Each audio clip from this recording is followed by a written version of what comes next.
Bonjour Pierrick, comment t'es venue l'idée de ces photos d'oiseaux marins en pose lente? Depuis plusieurs années, je photographie les oiseaux migrateurs des deux baies proches de mon domicile, la baie d'Illion et la baie de la Fresnaye, où nous sommes aujourd'hui. L'approche est plus facile durant les marées à fort coefficient. Le flux maximum a toujours lieu en fin de nuit, entre 7h et 8h. Or, en hiver, la lumière est faible.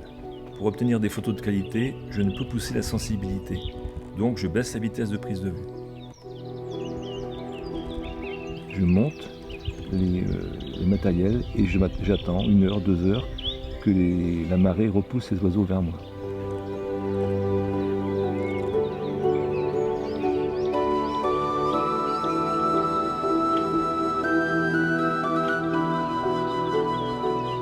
Avec un 500 mm augmenté parfois d'un multiplicateur, c'est une technique difficile. Je suis les vols en rafale basse avec une vitesse entre 1/20 de seconde et 1/100, avec une ouverture maximale de 4 ou de 5-6.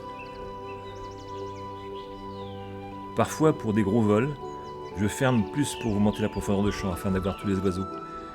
Il y a beaucoup de déchets, c'est vrai. Parfois, sur 1000 clichés dans une matinée, il y a 20 photos bonnes.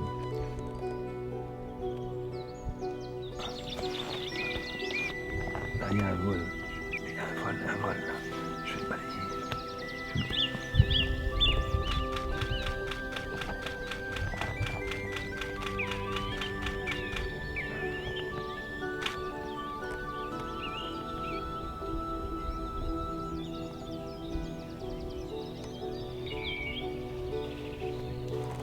J'imagine que le temps durant lequel la proximité des oiseaux te permet d'opérer est court.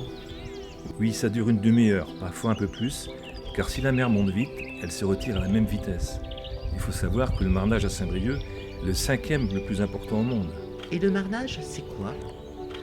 C'est la différence entre la hauteur d'eau en basse mer et celle en pleine mer. Lors des forts coefficients entre 110 et 115, la différence représente plus de 12 mètres. À marée basse, l'estran s'étend sur plusieurs kilomètres.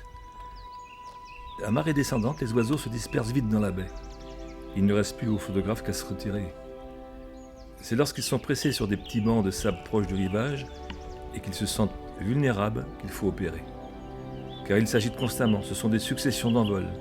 C'est les moments idéaux pour photographier.